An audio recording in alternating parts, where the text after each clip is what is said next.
This is Bruce Friedman of Adult Site Broker, and welcome to Adult Site Broker Talk, where each week we interview one of the movers and shakers of the adult industry, and we give you a tip on buying and selling websites.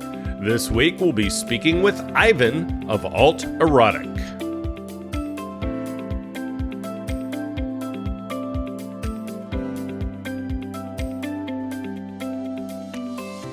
ASB Cash, the affiliate program for Adult Site Broker, would like to announce we've doubled our affiliate payouts. That's right. Now, when you refer sellers or buyers to us at Adult Site Broker, you'll receive 20% of our broker commission on any and all sales that result from that referral. You can either place a link to us on your site or refer buyers and sellers through an email introduction. ASB Cash is the first affiliate program for an adult website brokerage. Check out asbcash.com for more details and to sign up. Now let's feature our property of the week that's for sale at Adult Site Broker. We're proud to offer for sale a network of sites with massive growth that dominates web traffic in the OnlyFans niche. The business is doing $273,000 in monthly revenue and $192,000 in profit. Revenue grew 34% last month over the previous month and is growing every single month. If you want to grow your OnlyFans account, you pretty much need the traffic from these sites. They receive nearly 10 million visitors a month and drive nearly 5 million high-converting clicks to OnlyFans profiles monthly. They have a top-notch SEO contractor who has gotten these sites to the top of all OnlyFans search terms. All contractors are available to stay on for the new owner. The company gives you everything you need to keep the portfolio of sites growing with minimal time and effort. A lot has already been invested in marketing, most of which will not need to be repeated. It's a cash machine growing like a rocket ship. There's nothing else out there like it. Only $6.2 million. Now time for this week's interview. My guest today on Adult Site Broker Talk is Ivan from AtlErotic. Ivan, thanks for being with us today on Adult Site Broker Talk. Thank you. I love to share stories, and I can't wait to get into this. Absolutely, including one we discussed before, but we'll get into that in a bit. Now, Ivan was born in Russia. He came to the United States in 1979 with his parents during the Cold War. His travels took him and his family through Austria and Italy, where they lived for months. Living above a whorehouse in Austria was a precursor to Ivan's award-winning adult filmmaking career. His love for filmmaking grew with his post-high school education as he spent 5 years in 3 colleges, including a bachelor's degree in cinematography. Upon graduating from the world-renowned Brooks Institute of Photography, Ivan earned the highly prestigious President's Award, only the 51st student to get that honor in the school's 50-year history. In years of creating independent horror films and documentaries, Ivan collected over 24 filmmaking awards. He then jumped into the adult movie making. AVN called him the horror porn maestro with his witty Texas asshole Massacre and Dawn of the Head, self-entitled series of movies called Ivan's Slut-O-Rama. Ivan's reputation for hard work and dedication on professional set environments landed him the hardest working director in porn trophy and the label as the nicest guy in adult. His eccentric fashion style at industry events have gotten him mainstream attention as his outfits were in Life and Cosmopolitan. Ivan has over 100 AVN Award nominations. He's won Web Director of the Year and followed that up with back-to-back wins for the same honor at the XRCO Awards. His unique style of storytelling follows original self-written scripts for multi-award nominated and winning series like Viking Girls Gone Horny, Carjackers, Sexploitation, Ink Motel, Hoe Hunters, and his current inked exploitation of Misha, Montana that is being re-edited for a mainstream documentary release. Ivan, that's quite a resume and all the time we have today, so thank you very much. Okay, so you were born in Russia, like my grandparents on both sides. Talk a little bit about your upbringing. Oh, wow. It's so interesting because just that culture shock of, living in Russia and then coming out here. In Russia, it's like first 8 years of my life, I finished first grade, and I actually was learning English in first grade in Russia. Second grade, I started and had to learn Ukrainian, which Hmm. I hated. It was to me, it was like broken Russian, and I didn't want to learn it. Yeah. So it was one of those interesting things. One day, when my dad comes home and he goes, "We have been given the right to leave Russia." Ooh. And I was thrilled. I was thrilled because I wanted to go to America, and I was thrilled I didn't have to learn Ukrainian anymore. So there were two reasons. I was super happy. Yeah. And in Russia, it was crazy because I saw color television only once. Wow. I had a banana only once. I remember bread lines. I do remember those. Those were Wow. that was actually a thing. Same with meat lines, and Jeez. people would fight over who's in line. Wow. Um, it was definitely an interesting place. You know, the funny thing is living in Russia and going to school out there, you get that whole propaganda of like, America's evil and the American people are evil. You should be Yeah. afraid of America. And Yeah. then I come here and it's reversed. Yeah. Russian people are evil and Hmm. Russia's evil. So it was this propaganda from both directions. Yeah. And you're just wondering, like, it's just the government's playing people against each Of other. And, course. Of and course. when I was in Russia, I remember them even telling us that on the streets of America, the trees are not even real; they're plastic. I remember this as a child, and coming here now, Oh, I'm like, that's I do see. funny. see isn't that crazy? Like, but now, it was however many 40 years later, I do see lawns that have plastic grass on it. So I guess Russia kind of Yes. predicted the So I future guess in they some weren't ways. Um, completely off. Have you been back to visit, by the yeah. way? I've always wanted to, never had the opportunity. My parents and I became citizens, I think, about 6 or 7 years ago. It was just Hmm. so busy. We never became citizens, not because we didn't want Wow. to. It's just something never happened, and Wow. I would love to. Congratulations. We don't have much of. Yeah, thank you. It was something. It was one of the highlights of my life because Oh, must have being been a at the thrill. LA Convention Center with it was thousands of people and everybody Yeah. standing there with this giant American flag and everybody's got their Yeah. hand up and doing the Pledge of Allegiance and being sworn Yeah. in and everybody's Sounds crying. It cool. was a really emotional moment because Yeah. like Yeah. especially with United States, there are so many different cultures and so many people from all around the world that come here for that opportunity to Sure. see all these people from all parts of the world just there together and happy that finally are going to be American citizens. It's Right. very impactful, because it's Yep. not just like one color, one race, one religion. It's everybody. It was like Oh, five sure. thousand people in the whole place. Oh, it had to It be. It was had it to was be quite a wonderful. melting pot. Oh my goodness, yes, it was. Yes, it was. It's, Americans knock the country, and I do it my share as well. Trust me. But when it comes right down to it, okay, uh, if they search deep down, they appreciate it compared to whatever the alternative is.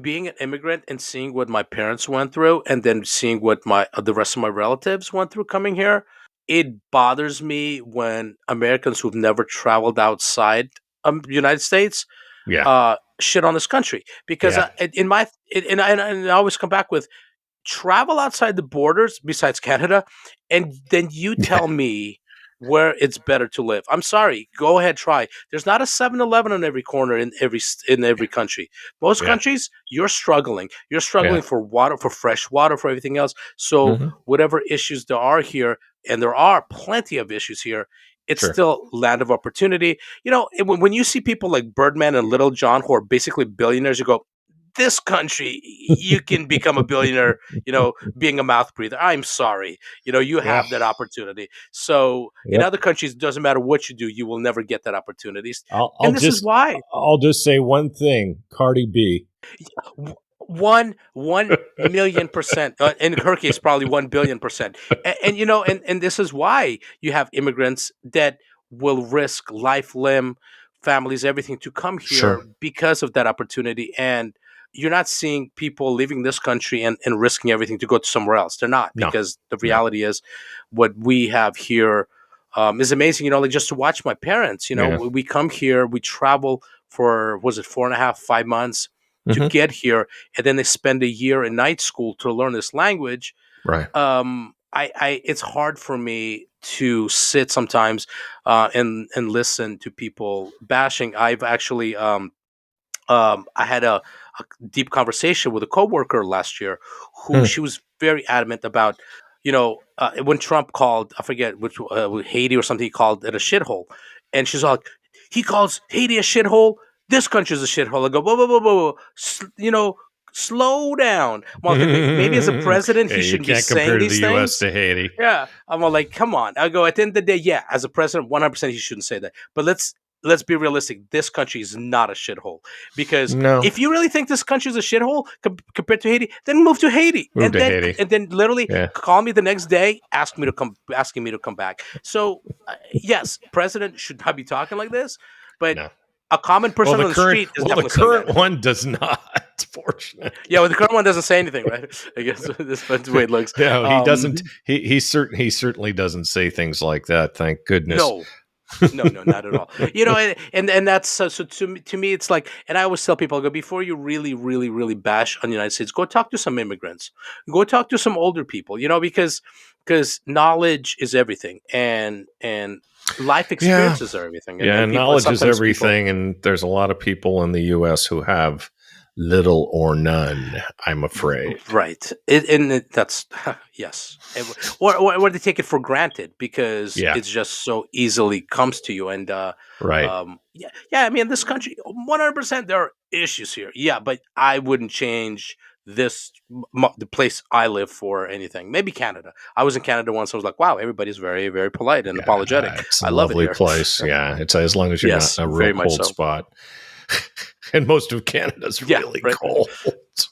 Especially there's some craziness going on right now. I Oh just my saw I god. just saw these videos. I'm like, whoa, Yeah, wow, look at this. yeah, yeah. As we record this on February 2nd, in the summer when it runs, people will go, "Huh? What?" Okay, Yeah, so so what was your youth like with all the moving around the world on the way to the States? it was again, it was an insane culture shock, because the things I remember being at the border, leaving Russia, and having all these KGB agents basically steal whatever you have. So a Oh, lot of jeez. people would swallow their jewelry, Oh, hide God. it. We were told bring bribes for the agents, whether it's Sure, whether it's money or vodka. Typically, vodka was sure. really weird, but the stereotype is true. My grandfather gave me 300 rubles, which is Russian money, and Right. they took that from me. It was insane to see that, and then it's like we crossed the border, and all these immigrants cross the border, and then you sleep at the train station for a day until you Hmm. get on the train in the morning to go to, I think it was like Czechoslovakia and then Poland, and you just Yeah. kind of make your way all the way across. Mm. And then the first supermarket we ever saw was in Austria. Hmm. So we walk into the supermarket, and I shit you not, it was like that sound. Oh, that's literally what was going through all our heads. We just stood there with our jaws dropped. You walk into a It's like, supermarket after leaving Russia. yeah. Oh my After gosh! Oh my after gosh! bread lines, After sure. for the bread lines, and I remember Just- the funny thing is, I actually remember the first thing that was bought for me at the store. My parents bought wow. me a Cowboys and Indians set. A little, they're like they're just plastic. It was just like plastic molds of Right. Cowboys and Indians, and the Cowboys had a little wagon. I wish I still had that stuff. I still have some of the toys, but Jeez. most of them are gone. But it was amazing. Uh, just because, yeah, just the difference in culture and everything that's available to you just right there at the tip of your fingers. And then we lived in this brick building for a month and a half in Austria, and on the top floor, and I was this cute little Russian kid with big cheeks. And so we would walk down to go to the store or leave or whatever. And there would always be women in there. And they were always like dressed in bikinis or whatever else. And they would always like pinch my cheeks, and I would see their posters outside the building. Oh, I always jeez. wondered, like, what is going on here? Like, yeah, I'm a child. I don't know, Russian child at that. Yeah. Later in life, my parents tell me we lived above a whorehouse. And I'm like, wow, that's interesting. How It's old were you? it's How old were you when they told you this? Oh gosh, I had to be like in my 20s, because I don't think they because my parents are still like very, like old school Russians, so Of they course. don't want Of to share course. stuff like that. But then I Right. think I might have asked them one day. It was like, "What was that building?" And they're like, "Oh, it was just above a whorehouse, or red light district." I'm like, "Wow, okay, that makes sense. I've lived in a whorehouse, and I work at the whorehouse, basically." Um, Jeez. That's funny. and then we lived in Italy for 3 months. I got to see Rome. and as a child, you really don't Hmm. appreciate it, obviously, because you're a child. The Right. only thing I knew about Rome was I saw was not Spartacus, yeah, Spartacus in Russia in the theater. So I Mm, had a little bit of like, knowledge of what that was all about. But I wish I would go right. back there as an adult just to appreciate Yeah. the massive beauty of Oh, the architecture and everything else. Italy's freaking Gorgeous. awesome. We spent some Yeah. time up in the wine country in the north.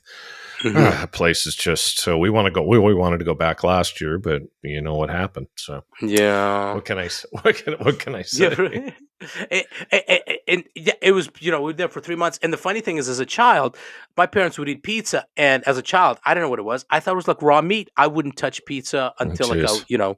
I was in the United States, and then I bit into one, and then again it was like, oh, moment where it was like, where have you been all my life?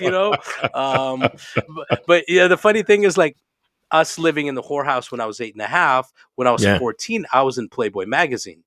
Mm. um and I actually have the issue.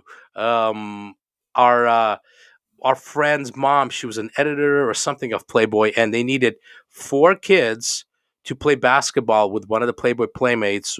I think her name was Kathy Smith or something like that. And they took pictures of us playing basketball with her, because Oh in the no. article it was about how she goes to the local rec center to play basketball with the kids, and then the next picture is like her at the studio recording her music and things like that, which was all bullshit. But we got paid $25 for 3 hours to basically go through puberty. It was in Oh 1984. my We were all like god. 13 or 14 years old. And Amazing. yeah, it's like you get to hang out and play basketball with a Playboy playmate. And every time she bent down, she was wearing a tank top. Oh, I tell you what, man. Oof. It's just like, just as a child, especially back then, this is before internet, before Yeah. you had magazines that you could like Right. steal from your Right. parents to look at porn. This was like literally like, oh my god, I'm going through puberty right now, and my pants are all wet. It was Oh fuck that kind yes. of That had to be. insane. Yeah. That had to be completely insane. Yeah, Um. that's like spec material for weeks. It you know, really is. yeah. So, talk about the culture shock when you got to the US. Oh my goodness. That was the hardest part about coming in 1979 to the United States was the Cold War, because Mm, you're Russian and right. you barely know the language, and kids pick on you, Oh, because you're like, oh, sure. he's the Russian kid, oh, Well, communist, they whatever picked else. on me, and I was an American, so Yeah, yeah, yeah, exactly. kids are Bullying's cruel. been, yeah, exactly. And then the beauty of it was like learning all these amazing things. In Russia, we had only 2 channels. We only had cartoons, I think, on weekends. Mm. Here, oh my god, I Tom and Jerry all day. Oh my gosh, Tom and Jerry. I remember everything I watched. I watched Tom and Jerry, then Chips, then Emergency 50. That was my daily routine with 1 or 2 hot dogs and a tomato for some reason rather than ketchup. Um, but just to go through, gosh, the vastness of what America is, and resources that we had. We never had a car in Russia. We come here, my dad gets a car, so now we're in a Sure. car, things Well, like that. So, that had to be cool after being in Russia. oh my gosh, and just all the channels. I mean, even back then, there was only like what, like channel 2, 2, 4. There was only maybe like Yeah, 7 or 8 channels because there was no cable back then. but that was But a lot still, for more you. than 2 channels. Yeah, and cartoons all day. That was in Russia. Sure. We had only one cartoon, and it was called Nu Pagadi, and it was a wolf that was smoking and wearing an Adidas, of course, Adidas jumpsuit, and his whole point is to catch this rabbit, like basically like a Roadrunner, Wile E. Coyote, Sure, except sure. very like politically incorrect. All The right. the, the wolf is only going to smoking a cigarette, the whole time, and and then dresses as a he's basically like a cross dresser, and somebody's trying to get to the That's rabbit. hilarious. Just but it's Russia, and especially back then. Yeah, yeah. So being here and going to school, the good part about United States is that when you come to this country, you get, especially in LA, you stay in a class called ESL, which is English as a second language. Right, So right. now you're in a class with bunch of kids from other countries Yep. and some kids from your country, and each teacher has an assistant that speaks your language, Hmm. which was really nice. But the Sure. funniest thing is, so first day of class, I'm sitting there, and the teacher's doing roll call, and she says my full Russian name that I didn't even realize that was my full name. She says Vyacheslav, and I'm sitting there. Everybody's sitting around. I'm not answering because I know my name is Slava. Ivan is my director name, and then she says my last name, and everybody laughs at my first Sure. name. And Sure. now I'm mortified. I'm this Russian kid, little kid, 9 years old, whatever. Yeah. Well, yeah, nine Yeah. years old.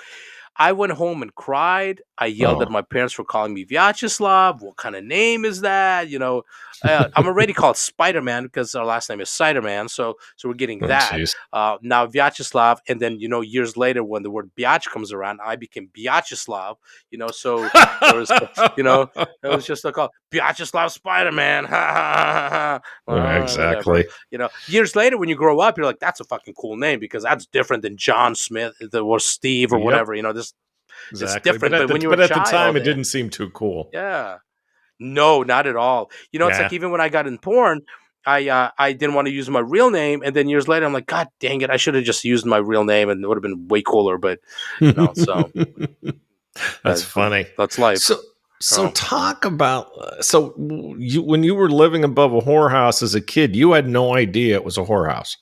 None. I just saw a lot of pretty girls. At least I assumed they're pretty. I was a child. Sure.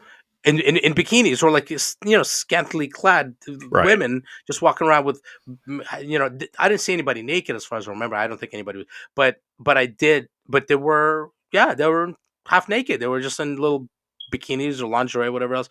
Had Sure. no idea. But I couldn't get down those stairs without somebody pinching my cheeks or giving me a hug. That I remember for Oh, sure. sure. So, Sure. Absolutely. And you never asked your folks then what all that was no, about? no, I was just deer in headlights, child in headlights. That's hilarious. Literally headlights. When they give me a Yeah, hug. that's Yeah. freaking hilarious. So, I know. We were talking before the podcast about a mutual friend, Nick Manning. Mhm. You had a good story about him. Yeah, I love Nick Manning. Nick Cave Manning. When he had his long hair, he used to call himself Cave Manning. Yep, Um, I love Nick. So indeed. one day we're shooting. So Nick is notorious for breaking furniture, and he prides himself on breaking furniture, which is like crazy to me because his house was a shoot house, and it Yep. was literally like his furniture would be gone. Like we go to shoot at his house one day. Going to by his backyard, and his backyard is just filled with broken furniture, chairs, little wooden tables, things like that. Yeah. So we're shooting this scene with him, and he's got this girl on the table, and he's kind of like it's not an open over, but he's like on his tippy toes. So he's. I think she was maybe in doggy. So I get underneath him to get the underneath shot, and it was like a really cool shot. So I'm shooting, and I feel something rubbing on top of my head, and I'm just like, because I had my hat off. I always wear my hat, but I have my hat off, and I'm just like, what is that, right? I think you And should I have worn move your hat. 100%, yeah, a body condom, and I'm like, what is that? But I can't see because I'm like looking at the shot, Right. and I look over at my friend who's producing the scene, and he is holding his mouth shut because he's keeping from laughing. And I'm just like, what is happening here, right? And then when we were done, I'm like, what was that? And he's like, that was Nick's saggy balls were like rubbing on your head the whole time. I'm like, oh man, seriously, what are you gonna do, right? I mean, it's just part of the job, That's really fucking. So, um, That's really fucking funny. but but with Nick, every scene with Nick was something interesting. One day we pulled up to his house, and Hmm. lived on top of this hill. He had Hmm. this house on top of the hill in the valley, Hmm. and he's standing there, butt naked, just looking at the sun, like no sunglasses, staring at the sun. And I walk up to him, I'm like, Nick, what are you doing? And he goes, I'm staring at the sun with my third eye. I go, excuse me, what? And he goes, yeah, I'm staring at the sun with my third eye. And then he goes and tells me this whole story about third eyes and spirituality and everything else. Hmm. And I'm like, oh, okay. Well, I just went back to like, setting up my shots and everything else. And with Nick, it was always like, like with Nick, it was funny because with Nick, you'd get like during the scene, he would say the weirdest shit, right? Like the weirdest, dumbest shit. Hmm. Suck my dick, you dirty cunt, you dirty whore. Like he was so into it because he was Nick Cave Manning.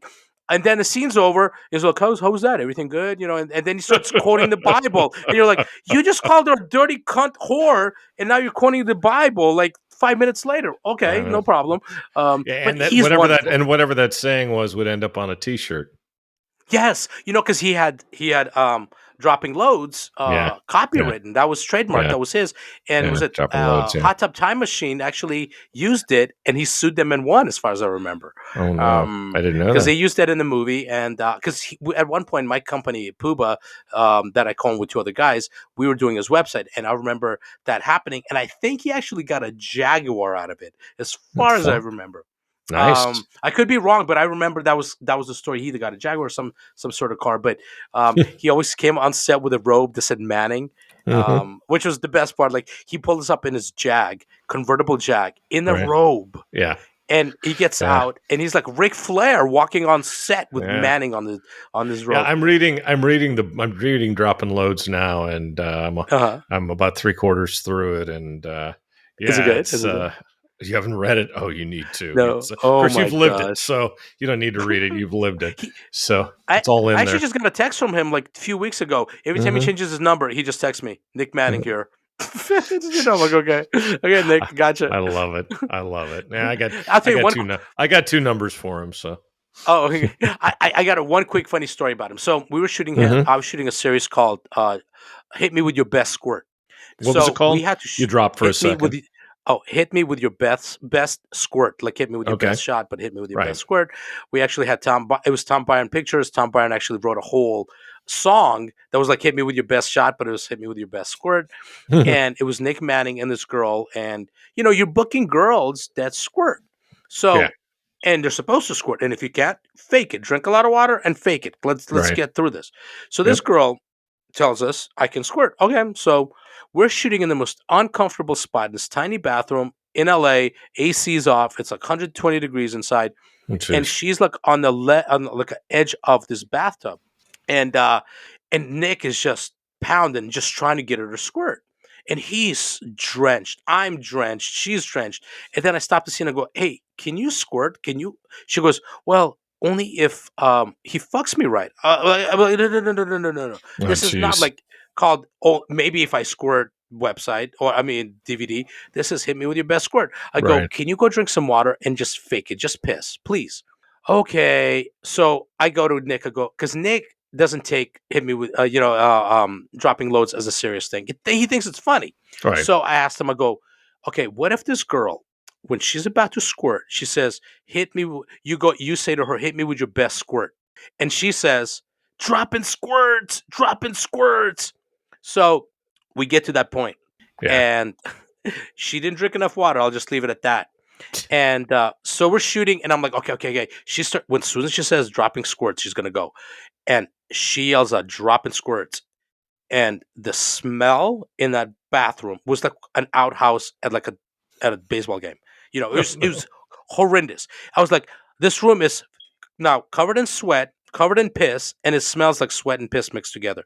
It was Ugh. horrendous. So she dropped not squirts on us, she dropped piss on us, all over us. Lovely. Yeah. So Lovely. yeah, that was a yeah. Ah, yes. Nobody said it was a sanitary business. So, Mm. how did you end up getting into the adult industry in the first place? It's interesting because I went to three film schools, and I got a bachelor's Hmm. degree in cinematography. I was working on a TV show called The X Show as a video utility guy, basically holding the Hmm. camera guy's cable. Hmm. And I was a big wrestling fan, and there was a local wrestling show called XPW.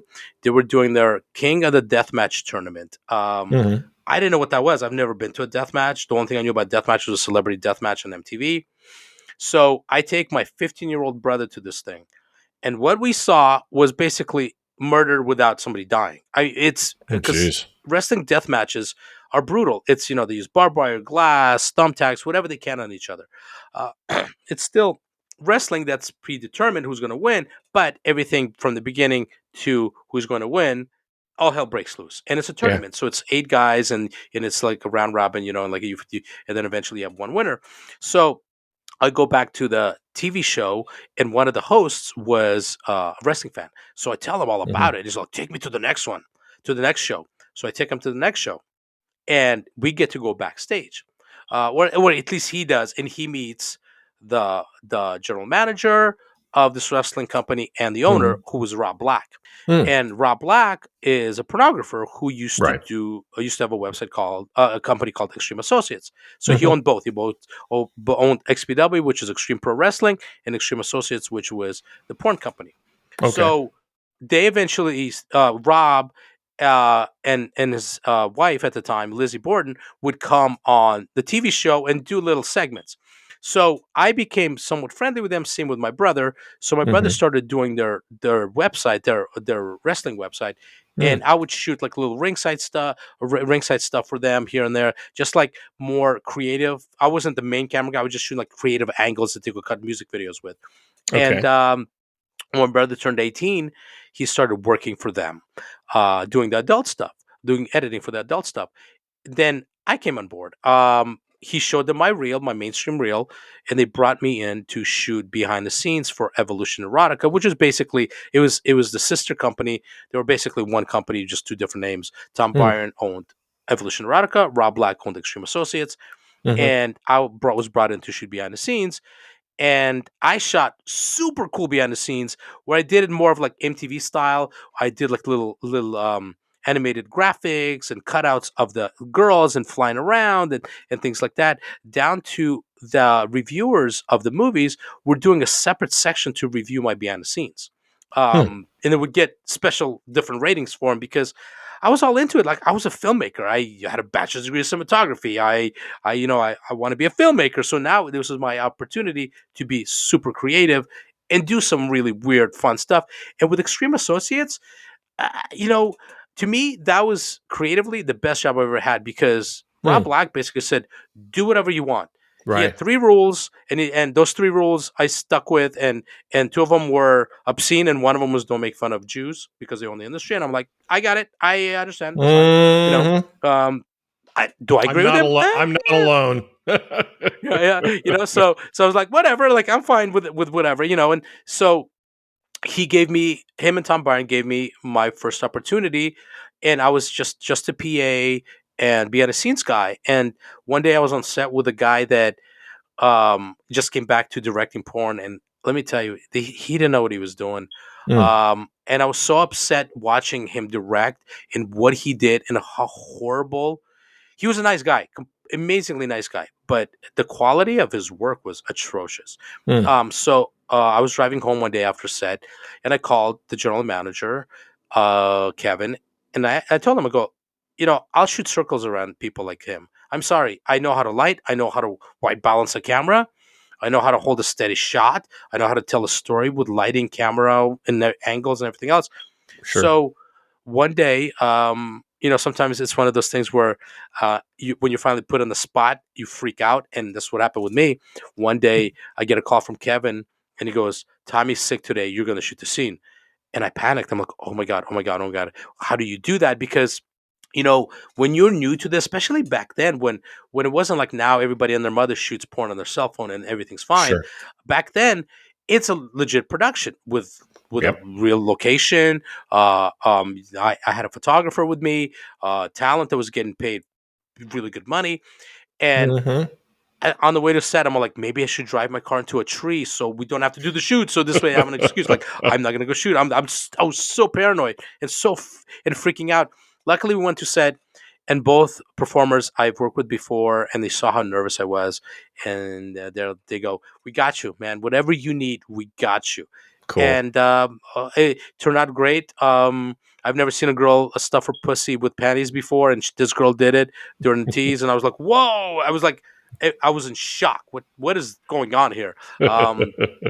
And it turned out great. And then it just kind of snowballed from there, where they started watching my stuff, and I shot probably about a dozen bonus scenes for DVDs because this is when pornography was making real money. So you Yeah. would have a DVD, or back then VHS as well, Sure. and you would have five or six scenes on the VHS. But then for the Mhm. DVD, you have a bonus scene. Right. Literally, companies would spend I three to four remember. thousand dollars, if not more, to shoot a bonus scene for the DVD. Yep. Now these are full budgets for movies. Back then, yeah, here's $4,000, go shoot a bonus scene. So I shot Yes. about 10 to 12 bonus scenes for DVDs. And they loved what I was doing, and they're like, just go do whatever the hell you want. Hmm. So I started shooting really unique stuff. I did Texas Asshole Massacre that put me on the map as a director. I got offers from Wicked Pictures to direct for Hmm. them. I'm Wow. very, very loyal who I work for, and I turned them down because I don't care if I. To me, I'm so about the art of it that money is. Yeah, you have to pay your bills, but money's never been the reason for me to take a job. It's always been about the Sure. creative process and people I work with. And I'll be honest with you, sitting in the conference room filled with AVN trophies and posters and amazing box covers, and being told your movie won't beat ours, even though ours is better because our budget's 100 grand or whatever it was, and yours was $8,000. Yeah. And sorry, but you won't win. If you want to start winning awards, you got to come here. And you know what? Hmm. That didn't inspire me to want to go work for them. I was like, "Fuck you! I don't want to work for you. Are you kidding me? Exactly. Like, Exactly. I don't care about the fucking awards. I care about my creative outlet. I care about the people I work with. Yeah, working for Extreme Associates. Sometimes you're like, oh my goodness, okay, another day like this. But creatively, and the people I work with, I loved that job. Yeah. Yeah. And Texas Chainsaw Massacre did, it put me on the map as like AVN called me the horror porn maestro. They also said my editing was MTV style. And I'm like, this is cool. This is like Yeah. 18, 19 years ago. And to me, that meant a lot because I'm shooting a no Sure. budget. I'm not shooting huge name talent, and we have all these pitfalls of like, like Extreme Associates had a really bum rap. They really did, in the sense of like everybody and their mother thought that we were, molesting people on set, which never happened. It was Yeah. everybody that came to set. We shot um, rougher stuff, energetic stuff, but everyone that came in, we were like, here's what we shoot. We would put the VHS tape in and show it to them. Do you want to Hmm. shoot this? Are you comfortable shooting this? If they said yes, cool, let's go. And then you could stop anytime, especially with my productions. And Yeah. if you're not happy, you can leave. Like that's Yeah. so. And I loved working there. I worked with Mark Zane, who was one of the directors and performers there. Chris Justice was there. Lizzie Borden was directing. Rob Hmm. Black was directing. Tom Yep. Byron. It Yep. was like a family of people that were the stepchildren of the industry, rightfully so for some of the things they did before I got there. Hmm. Like throwing. I suppose I guess they threw like a smoke bomb in AVN offices or something like that. Oh, geez. Somebody told me I wasn't there for that, but um, and then we had Gene Ross that would come to set all the time and do on-set pieces for Adult FYI. It was like it literally was a family. It was a gross Sure. family in many ways because there was just so much that was like depending on what room, you walk in this room, oh, there's a prolapsed asshole. Oh, you walk in this room, there's like boogers on the door. You walk in this Oh, room and there's geez. something else going on. But um it was wonderful. Like, yeah, we're not, none of us were getting rich, and this is when Rob was fighting his obscenity charges. So Yeah. there was a lot going on. And then we had Coffee Ron that came in, and he shot some of the stuff he was shooting. We were like, okay, this is like insanity. But he was such a Hmm. nice guy. He was almost like too nice to the girls. We're like, dude, you're shooting like Yeah. really rough shit, and you're being way too like, you know, which is good, which is great. But Yeah. it was one of those things where like, and that's why I think we got a bum rap because what people saw was being shot and what, and Rob, big mouth, like Rob was like, fuck you and everything else, running around, middle fingers in the air. I learned a lot from him. I learned a lot of Sure. good and I learned a lot of bad. And I learned a lot from Tom Byron, who one day him and I sat on set and I asked him, I go, how do DVD sales work or movie sales work? And he broke it down for me. And he Hmm. straight up said, he goes, look, what you do is with every movie, you make sure that the customer, when he rents the movie, he wants to keep it. So he'll Yeah. keep it. He pay the store a little extra to hold on to it. Now the store has to reorder it. Or better yet, what if that person goes to the store, loves the box cover, loves what's on the back, or loves the director, the girls in it, buys it instantly. Now rebuild. Now you have to restock. Right. So they buy Right. more product. So this is how you sell your product. So when Tom Byron told me this, in my head, it sparked like every movie I need to do something outside the box. And that's what I Hmm. started doing. I did a series called Euthanasia, where all the Asian girls were like, even though euthanasia means, killing animals, ours was different. When they told me you're going to do a series with Asian girls, and I'm like, cool. They're like, it's going to be called Euthanasia. I'm like, wait, we're killing these girls? Or I'm just confused. What's happening here? They're like, no, no, no. They're younger girls, but they're Asian girls. So I'm like, cool.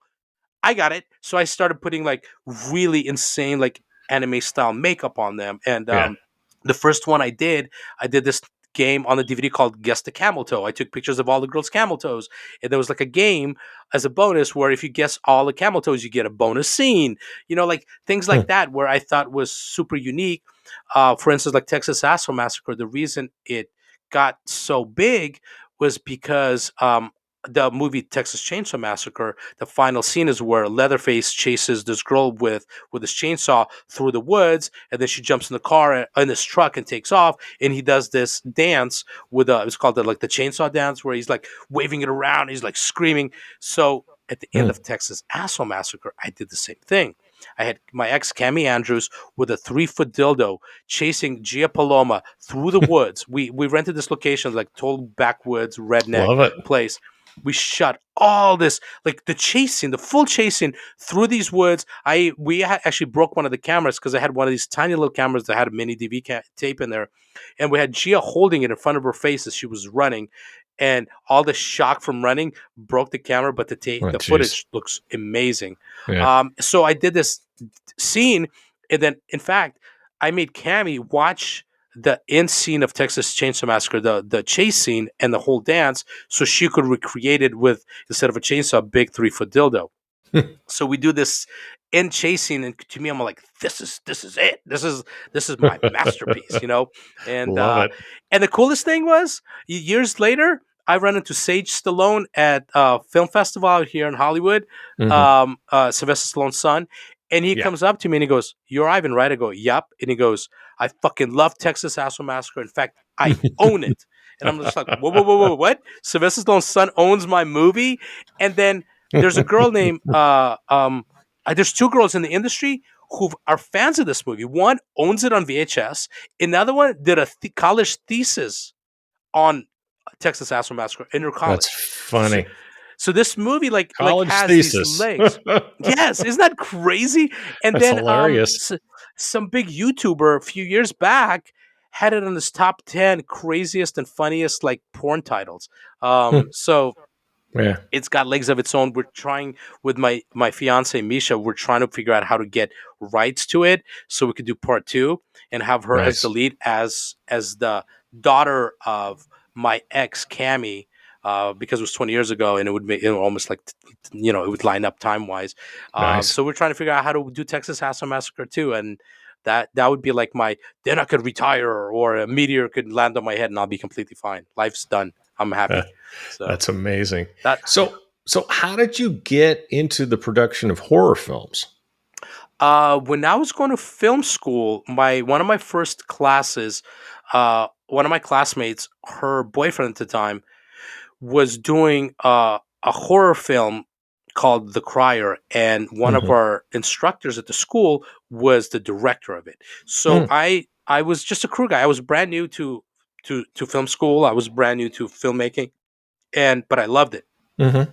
I was one of those people that ran around with a cable on each shoulder. This cable's called Bandit, and 75 pounds each. I would throw one on each shoulder and run around with it, like Just setting it up and stuff like that. So I became really good friends with the producer. His name is John, and then I wound up doing one of my school projects was the effects artist on this movie, The Crier, this guy Simon. hmm. We wanted to do a short piece on him for one of our classes Yeah. where he does a whole step of sculpting a mask, and then molding a face, sculpting a mask, and going through the whole process of it. And so we Hmm. all became like buddies. The guy that was that played eventually the witch, who was the mold made out of his face. He this guy Jason. We all became like really tight. Those three guys, they grew up together in Carpinteria, and they were Mm-hmm. doing horror movies as kids and editing them on VCR to VCR. Huge, Mm-hmm. insane horror fans. So they got me hooked on horror movies. I was already a fan. I loved, I like Nightmare on Elm Street, Hellraiser, Friday the 13th. I was a huge Hellraiser fan, Mm-hmm. and they started showing me some really weird shit, like Asian horror that's like insane. To this Yeah. day, it's insane from even from back then. And and then we started doing horror movies. We did a movie called Y2K Shutdown Detected. Took us almost 2.5 years. I was the co-director and cinematographer on there. It was on 16 millimeter film, Hmm. and the movie was about the computer shutdown of Y2K. Because remember when everybody's like, "Oh my god, Oh yeah. the clocks are going to turn over, and it's going to be the I end of had the a fucking world." Y2K party. I remember that. Exactly. With our movie is called Y2K Shutdown Detected, and it was a zombie movie. So Oh jeez. we it took us almost 2.5 years to finish this movie. We finished like December 27th of 1999 on this damn Oh my movie, god. you know. Um, and this movie, it exploded because back then, this you're talking about year 2000. This is before social media. This is Right. before really internet, before really like you put stuff on DVD. Mm-hmm. I'm very much about promotion. So what I did was I designed the box cover because I do everything myself. I light, I shoot, do graphics, whatever else. So I designed the Wow. box cover for the movie. I made 50 copies of the movie and started sending it out to every magazine I could possibly send it to. Great. And then this is my pride and joy of my indie horror career. We had a booth at Fangoria Magazine's Weekend of Horrors, and I had all Mm-hmm. these envelopes that I had with a movie inside. A little background about the movie and the filmmakers. It was myself, John, and Trent. We were the three filmmakers on it, and Mm-hmm. I would give it out to big name actors or directors, and I wound up giving a copy to John Landis, Mm-hmm. who directed my favorite movie ever, American Werewolf in London. I love that right there to me is like the staple of what horror movies and werewolf movies are, and gave him a copy of this movie, just in the envelope, and thinking nothing of it. About I don't know, a few weeks later, I get an envelope back from him. He returned the movie with a handwritten letter that says, "Thank you so much for letting us watch your movie. We really my business partner and I enjoyed it." So I'm like, "Oh my goodness, oh my goodness!" So I Mm-hmm. sent him a letter back to this address, and I asked for a quote for our poster, for our box cover, whatever else. And I don't know, a few weeks after that, I get this postcard of Alfred Hitchcock, and on the back it says, in quotes, "Y2K and zombies. What could be better? John Landis." Jeez. It was I got goosebumps just thinking about this because it was so amazing that this man, who's a legendary director, will take the time to watch the movie Yeah. and then take the time to get a postcard, hand sign it, and send it back to us. Yeah. So I still have it framed on my mantle here at the house. And then a few years later, when American Werewolf in London was coming on its 30-year anniversary, I think it was, um, he was at there's a theater out here called the Grindhouse Theater, with that now Quentin Tarantino owns, and they Mm-hmm. show old films. So back then, John Landis was coming in to show a 35 millimeter print of American Werewolf in London, and I brought the postcard with me. So he stuck around, did a Q&A, and I came up to him afterwards. I hand him the postcard. He looks at it and flips it over, and he remembers me. Well, remembers the Yeah. movie, Yeah. and he goes, "Oh, I remember this movie." And he signed the postcard again and says, "John Landis again." And yeah, I have the postcard. Nice. It's my pride and joy of Sure. filmmaking, and the movie eventually we sold it, and it's on DVD. It How small the world is. The movie The Crier that I worked on, where I first met John, when Mm-hmm. my first semester in film school, there was a low budget horror company called EI Cinema, or Alternative Cinema. They would release like low budget horror movies. They released The Crier. They changed the name to The Demonist. They released The Crier on DVD, and they put our Y2K Shut the Detected movie as a bonus movie. Oh So wow. it was like this. It was amazing because again, I still I have the DVD. Sure. It was the coolest thing that's ever happened to us. We made, in our 2.5 years to put this movie together and shooting it on film, and all the money we spent, they gave us $250. So we're like, yes, we're gonna go to dinner and have a hell of a dinner. There you go. There you Yeah, go. and You then get a that's what we steak out did. of And you get a steak out of that one.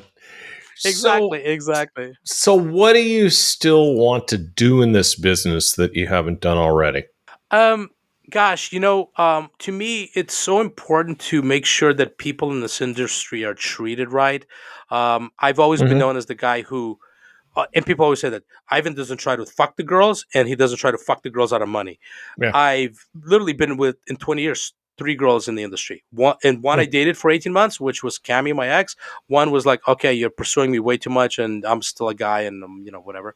And Mm. now my fiance Misha Montana is basically it. So to me it's Hmm. always been about doing the right thing, making sure that women and men are treated with the utmost respect on set, because I Yep. always looked at it like this: if you treat someone with respect on set, especially doing these vulnerable things, because sex is still a vulnerable thing, it's people opening themselves up Yes. for your camera, literally they're opening up for your camera. If you are polite, if you treat them with respect, they'll give you so much more. I used to Sure. shoot first timers when I was at Anabolic. I shot a lot of first timers, and a lot of the Hmm. girls would later come back to me and they would go like, "You spoiled me on your set because you were so nice and Wow. respectful and had me do only what I was comfortable doing." A lot of Nice. girls gave me the firsts. Dakota Brooks years ago, everything that she ever shot first, she did for me, and I wasn't paying her the best rate for it, but she Hmm. trusted me and she appreciated that I was kind to her. Yeah. So to me, that's important. And right now, our pet project really is we did this movie called Exploitation of Misha Montana, which is my fiance. It started Hmm. off literally as we're gonna do a scene with her, which was she got the movies Aliens with Sigourney Weaver. Hmm. So the face hugger, the one that sits on the people's faces and impregnates their face with the alien, she had that tattooed on her pussy. Hmm. And we recorded this for AtlErotic. It was a 5 hour session. It was in 2020 when the pandemic was 20 what's it 2021 when the pandemic was Hmm. at its highest, and AtlErotic, and AVN didn't have an award show. So what we did Right. was we created our own AVN Awards red carpet. We Mm. invited a bunch of people. It was beautiful. We got the most amazing, honestly, better pictures than any AVN red carpet. I'll just tell you that because I Nice. got to light it. We got to shoot some really cool shit, Sure. and then we had a red carpet that led to a tattoo table that she laid on for 5 hours and got this alien tattooed on her pussy. She cried through half of it, and then she did a blowbang that was nominated for best blowbang. Oh So, wow. a few weeks after that, she caught COVID and was bedridden for a month. Oh. Then she went and got vaccinated and had a stroke. Oh And we no. got all this recorded. We have all this footage. I went the next day after she was on the phone with me for 2 hours while she had a stroke, driving down a mountain to the hospital. Oh And wow. so we have, because her and I, we had shared so much, we would record everything just for the hell of it, just for like our YouTube channel, whatever else. Sure. And it just wound up where all these pieces started falling into this crazy, crazy pattern where she has this stroke. I go out there the next day. I gave her one of the most god priceless things that I have in Russia. When you are born, they give you this. It's like a medal or a coin. It's like a big coin. Hmm. It's got Lenin on one side, Yeah. and on the other side they engrave your name. I Wow. had this thing, and I brought it to the hospital with her, Wow. and I recorded the whole thing. The funny Mm. thing is, we have her and I have this joke that my hall pass is Brad Pitt because I fucking love Brad Pitt. So she would say that's her hall pass. So I got the helmet from Troy that he wore. It's like I have. It's not like the metal one. It was like a softer Hmm. material. But I put that on. I had flowers on my head, and I recorded the whole thing. Me walking through the hospital in this dressed like Brad Pitt from Troy to Nice. lighten up her mood. Sure. And so I come in there and I'm recording and I give her this coin. Everything is recorded and everything goes on Nice. her DVD because 2 weeks after her stroke, first of all, 4 days later, I do this emotional interview with her where half her face is frozen and Uh, she's telling her story.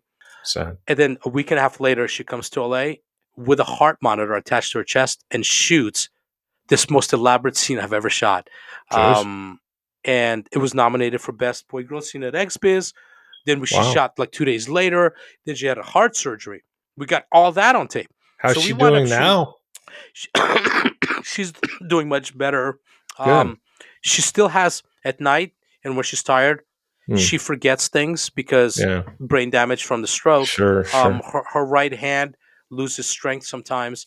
So physically, if you look at her, you're like, oh, she's fine. But there's so much more Yeah. Yeah. depression issues, Sure. a lot Sure. of things that still worried about possibly having another stroke, Yeah. just going through the process of just remembering what she went through, and she's got a son who's got cerebral palsy. So Oh, she's got a jeez. lot on her plate. She's five Absolutely. years old.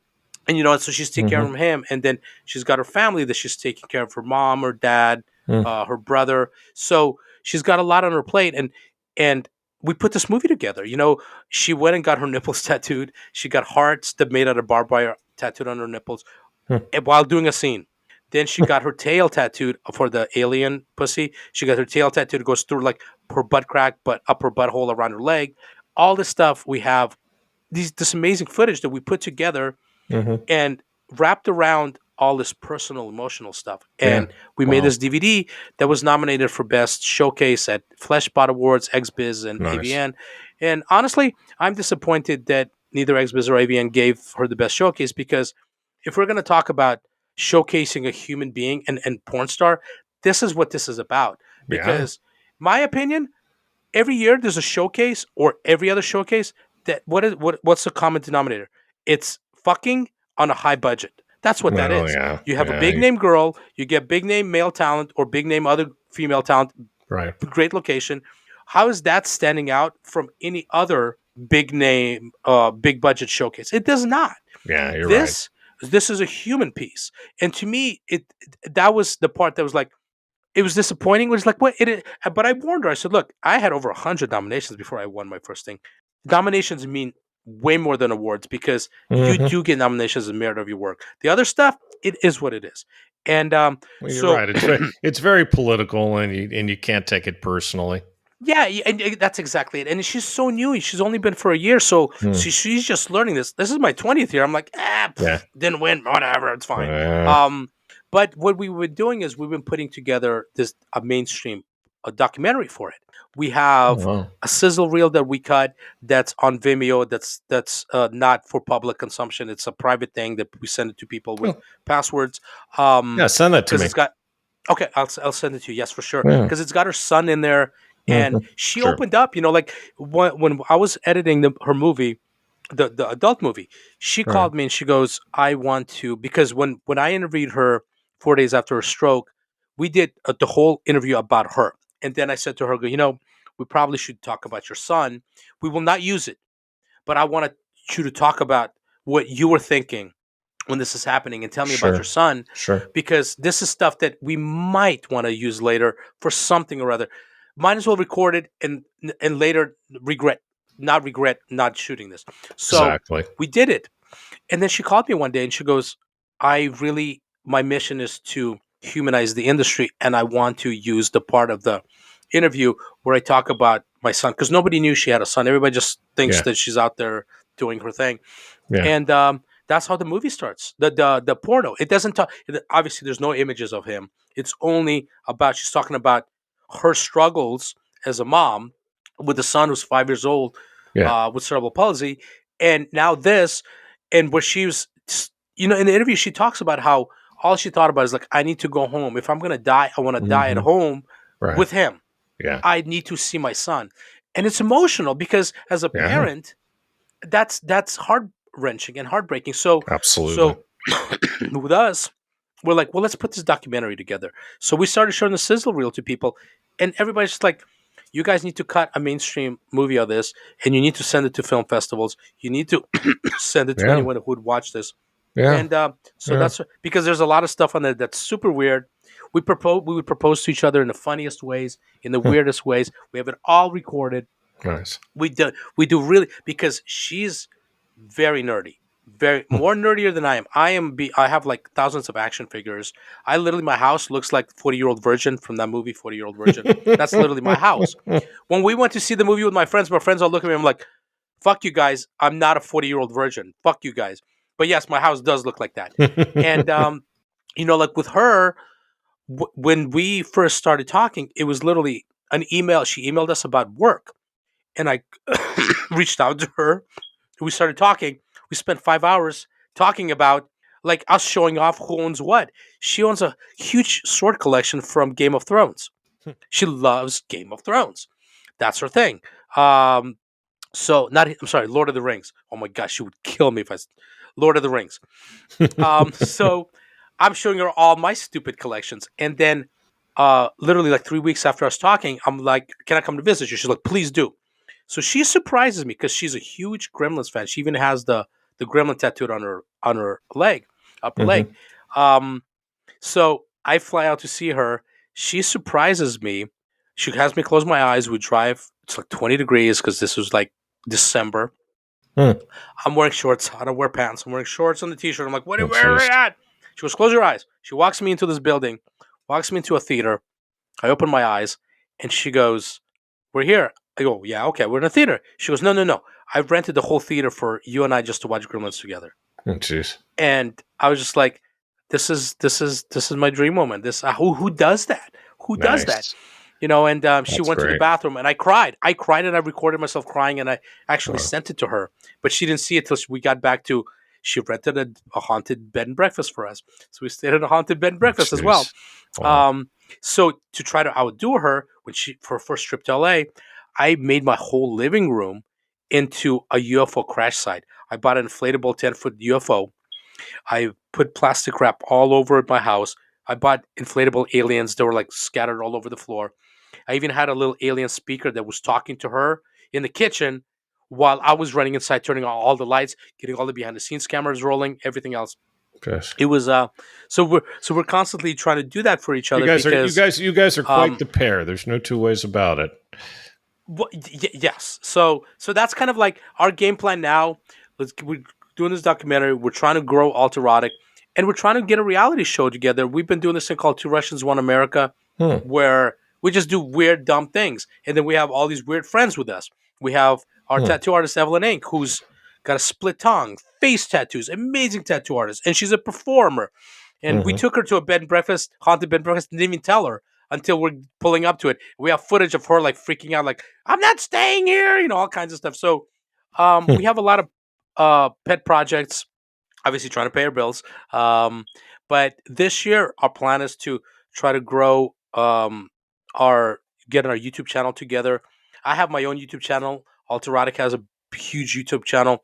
We're trying to get our Two Russians One America YouTube channel going, and just doing a lot of things. Like Texas House Massacre 2, hopefully.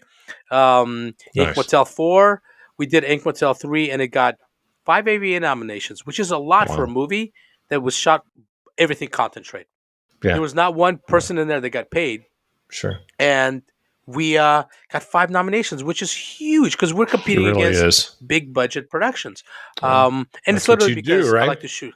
That's it. That's exactly it. I love to light. I love to write weird shit. I'm in the movies. I don't do scenes, but I'm in the movies acting a fool, like a crazy Russian pornographer. I scream and yell in Russian, all kinds of stuff. Um, Fun. so we already started Ink Motel 4. Well, at least ideas for it. We just have a lot lined up, and and Good. and I'm really about helping talent that wants to build their brand properly. Hmm. Help them. I helped Christy Mack, who's a huge name. She gives credit for me helping her build her brand. Hmm. I helped people like my company. COVID cough. Sorry. Yep. um, my company Puba, we did sites for, we still run sites for Nicole Aniston, Asa Akira, Christy Hmm. Mack, Samantha Saint, uh, Allison Tyler. We Hmm. did sites for Romy Rain, Abigail Mack, and all these girls were fairly new when they started. Hmm. So my work helped them build those brands, That's got to whether they feel want good. to admit to it or not. Yeah, it feels great, especially when someone like Christy Mack, who's huge, gives me credit for helping her start her merch line, helping her build her brand. Um, that means a lot because Yes. I've never wanted anything but from them except let's shoot cool stuff, Hmm. let's help each other out, and move on from there. And some girls came and went. Some, the typical, you didn't do shit for me or whatever else. I'm like, I don't care. I don't need the credit. I don't give a fuck.